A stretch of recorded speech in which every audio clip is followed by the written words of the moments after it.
Okay, so it is Monday, December 31st, the last day of the first month of training for these guys. And this is Suave Jazz with Michelle Warrow riding him. I've actually been riding him most of the time, and Michelle just put her saddle on, so I guess it's her turn.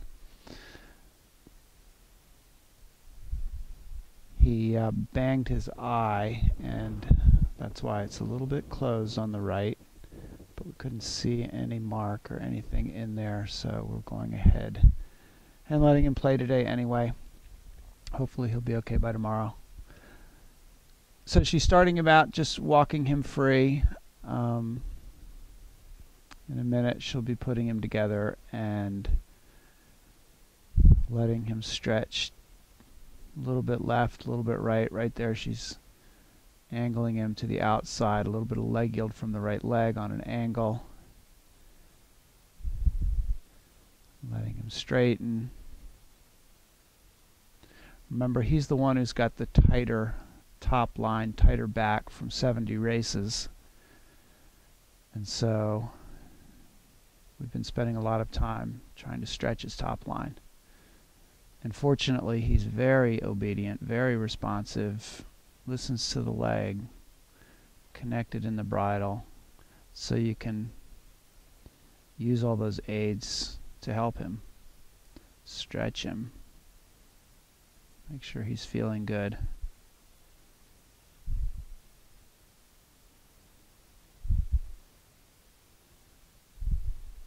Why don't you go ahead and let him trot a little bit. Just warm up in the trot.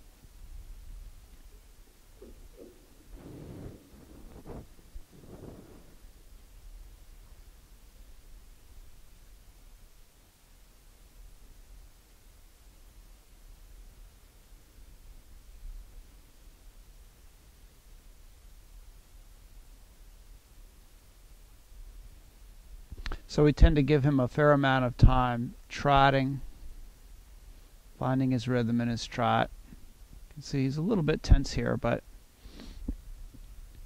and his steps are not big, and we're not going to push him to take big steps, especially in the beginning of his ride. We're going to allow him to find a rhythm that he's the most comfortable in.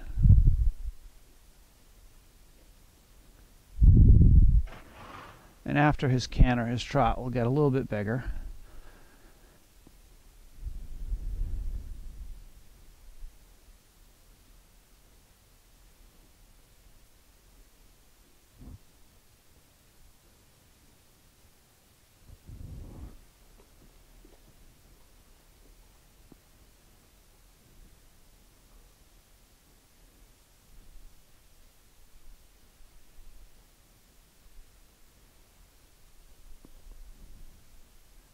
And this is Monday. None of the horses got ridden on Saturday or Sunday. So we always feel a little bit on Monday like we're just reconfirming what they learned last week. They're usually better during the week as they go.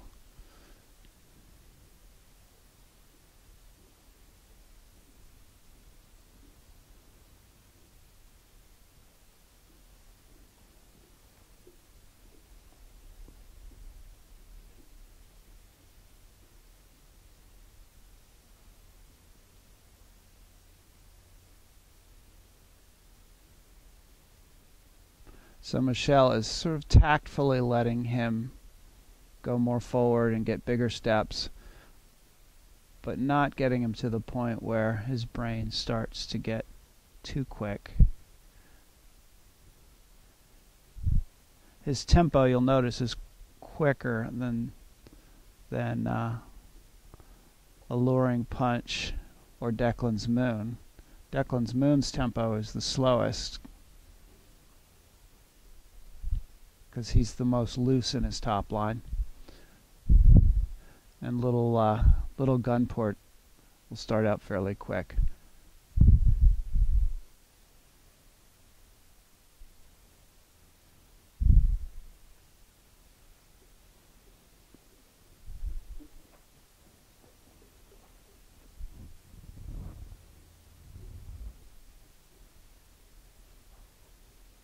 So now she's letting him stretch down a little bit, and yeah, he is behind the vertical, which isn't ideal, but he's connected in the bridle, he's engaged behind. It's a good thing for him to be able to drop his pole and stretch down, because it helps him stretch his back.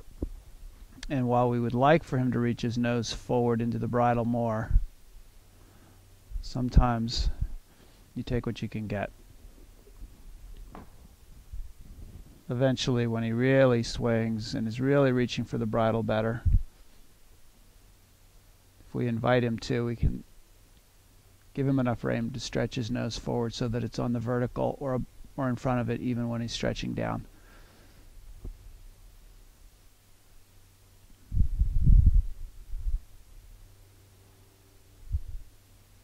You'll notice when his pole comes back up, when she asks it to, so that it's the highest point in his neck, then his face is going to be on the vertical or in front of it.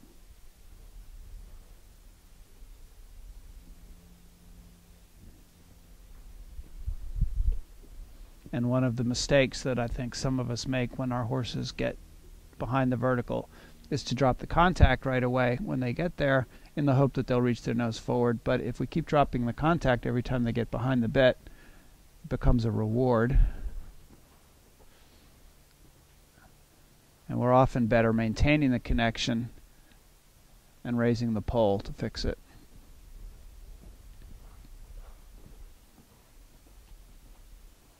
So you can see there his first canter, right lead. He was falling in a little bit. She was having to work to keep him with her inside leg out.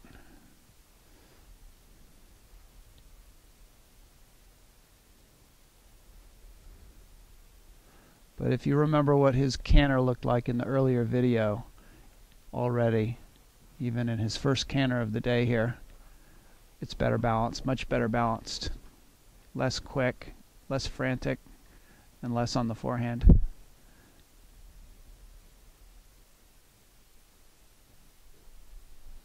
And there's more there to come.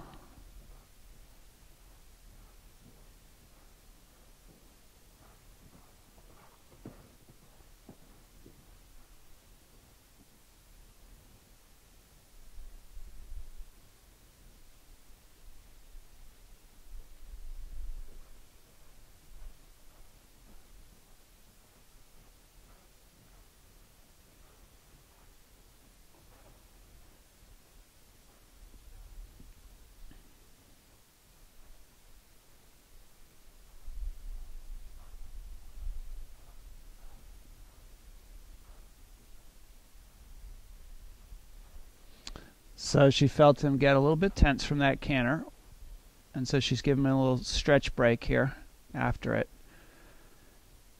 in the hopes that he takes a nice big deep breath. There we go. And slows his tempo and relaxes. So now she's picking up the reins. She will probably change direction, do some canter to the left.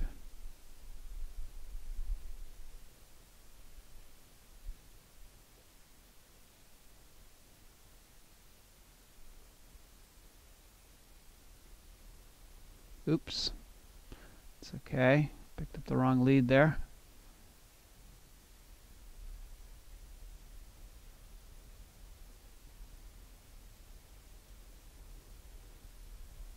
And again. So he's really was just falling out a little bit with his haunches there on that circle.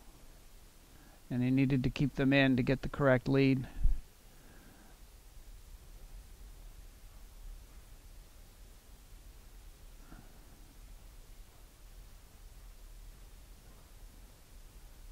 So while this canter doesn't look too bad, and it's definitely improved from what it was in the beginning, he's more up in front, a little bit more engaged behind.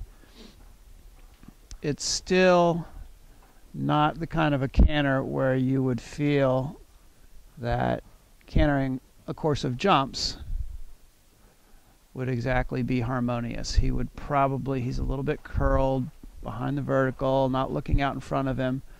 We're going to want to canter where he's carrying himself a little bit more and looking where he's going before he's actually cantering courses of jumps. We'll let him canter a few after he's trotted a bunch to start to get that idea, but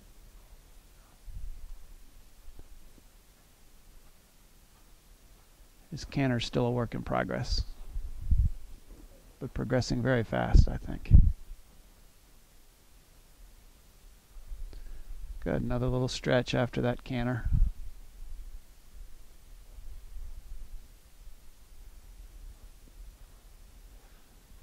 And she's going to let him walk, we think. Yep.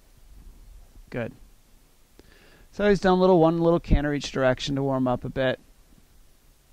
We're going to go ahead and cut and then come back and hop him over some little jumps in a minute. We've got a couple little X's set up in here, and Michelle is going to let him trot over them quietly. He's done this before.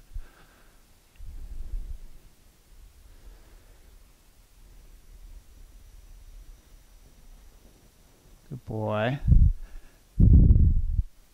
So he cantered up, wasn't really sure that we were going to be jumping till he got there, and then he's figured out what jumping is. He gives a big push from behind and lands a bit far out on the other side.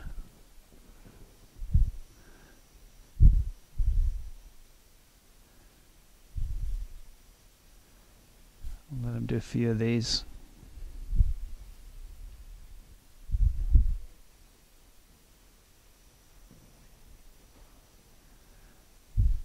So he's really using the jump to go for a little bit of a run and not necessarily landing on the correct lead. So it's a little bit of a mess on the other side. And Michelle's being careful not to punish him for that. She's following him good. Not falling back in the saddle, trying to stay up over her feet so that he doesn't get punished for doing what we're asking him to do.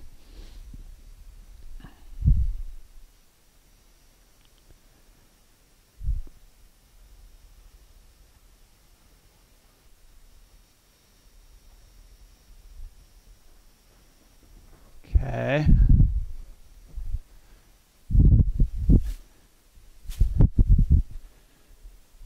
And he needs to do a lot of this kind of stuff because it needs to become almost boring. He looks like he'd like to do his jumping a little bit like a steeplechase horse, flat.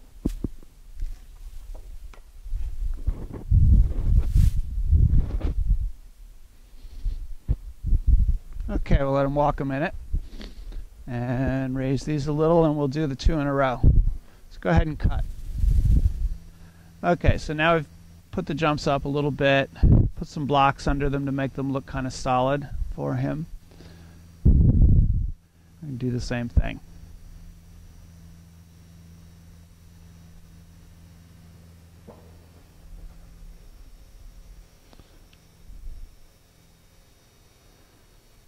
So he's not intimidated by much,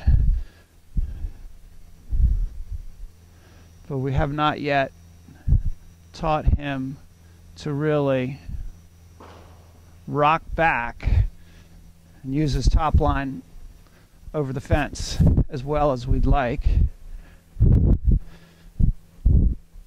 But he won't really need to do that until the jumps are bigger anyway, so. Ooh, he's quick there. He almost took too many steps.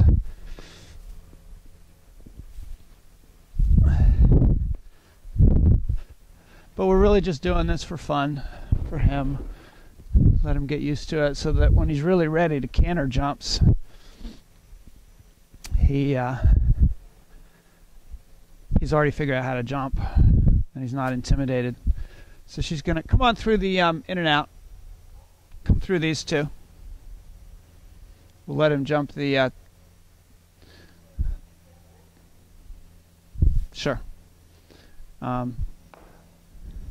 This is 2 little X's. We'd start out with just 1 if he'd never done it before, but he's done it. Although he gets a little bit confused by it. They're about 18 feet apart, so he can trot in and put in one little canter stride.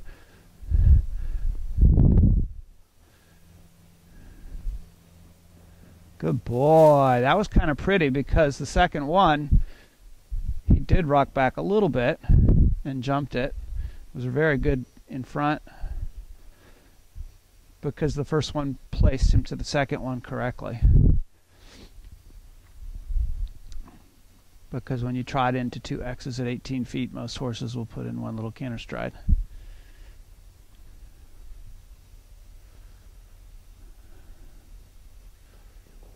Oh yeah, that was nice. Good, let him walk on that.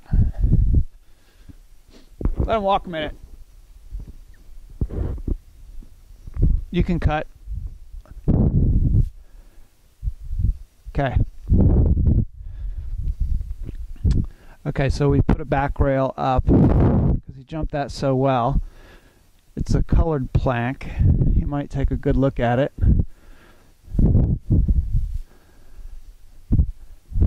It'll either make him avoid it completely or jump it really well.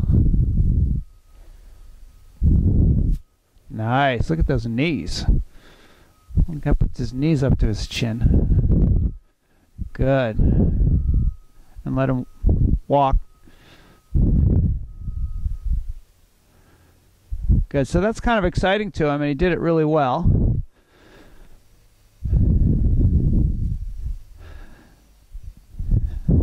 I'd almost be inclined to just let him stop on that, but let's see what happens when you try to canter a fence. So why don't you come around right lead and canter that one, and then around left lead, canter this one if it's any good, or circle if your canter really needs it. Come here a minute. Lie booger. Okay. Little champ.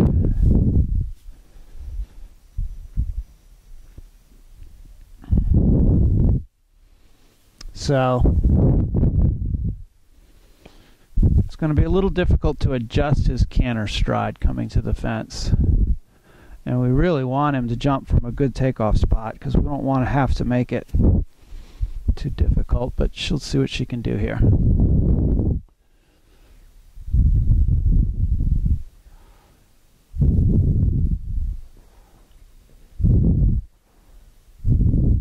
Nice little flying change there.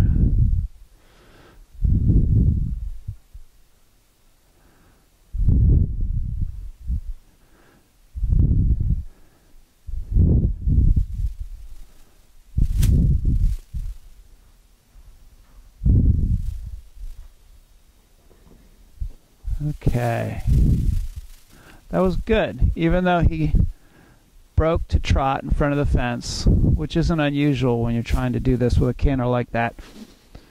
If she had used enough leg to keep him cantering right when he needed to shorten his stride, he probably would have surged forward and run through the fence. So that's okay to let him trot right before it. First one was good. So we're not going to canter him over a lot of jumps because it's a little bit beyond where he is in the quality of his canter, and he trots them just fine, and he's learning how to jump really well. So it's all a good experience for him. And we'll just keep working at it and take him out over logs. He's jumped some logs in the trail too, which is a great place to train them to jump because they're solid and only one way to go. But he likes it. You like everything, don't you? Alrighty. Good.